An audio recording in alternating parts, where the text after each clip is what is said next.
Difference is I understand what the law states, and I understand how tedious the law is, and I understand sometimes the law don't even make sense. Mm-hmm. Even when I'm putting these charges on people, I'm like, sometimes it's just the wording that makes a difference. A huge difference. It makes a huge difference, right?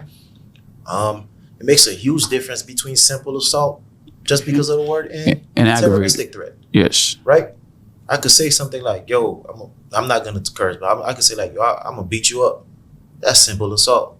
If I say I'll kill you, now you're looking at terroristic threat. That's the difference between misdemeanor and a felony. Mm-hmm. So it's just the word kill. It's just that I think that's the difference. So now what I do with my job now, I always say it's 1,000 people out here. You can't save everybody. If I could save one, I feel like my job is accomplished. So I've come across a lot of juveniles, and sometimes I'll take an initiative and do a mentorship program with them on my own. It's not like provided by the city.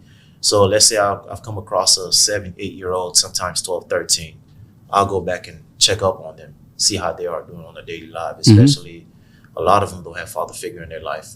So I'll just go by and check up on them. And I know the last child that I dealt with, I know his family moved now, but last I heard, he was doing better.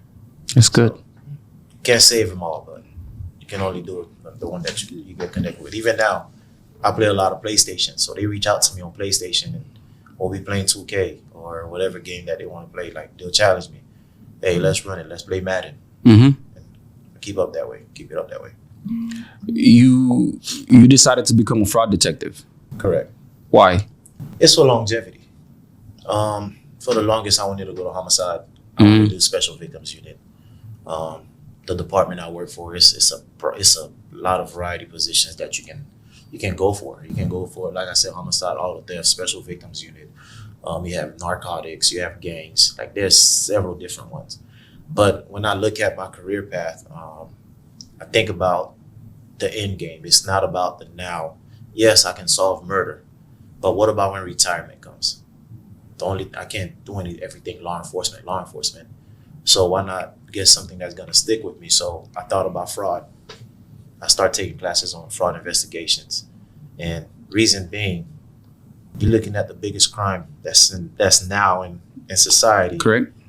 Fraud, scam. That's the biggest thing right now. But so one the day I decided to hang it up, then I start looking at banks, because it's a lot of people that wanna, hey, I'm gonna call the bank and dispute this.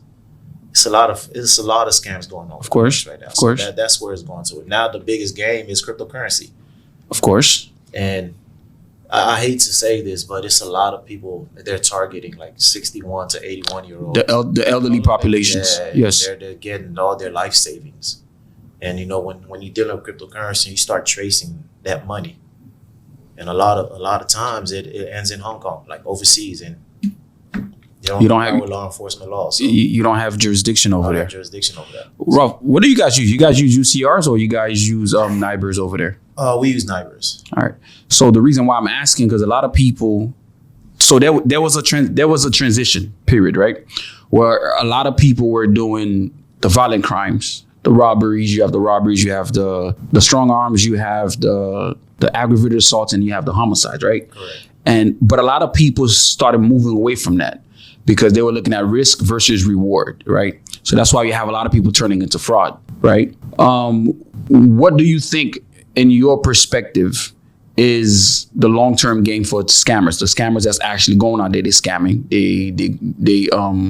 They do get reward from the banks.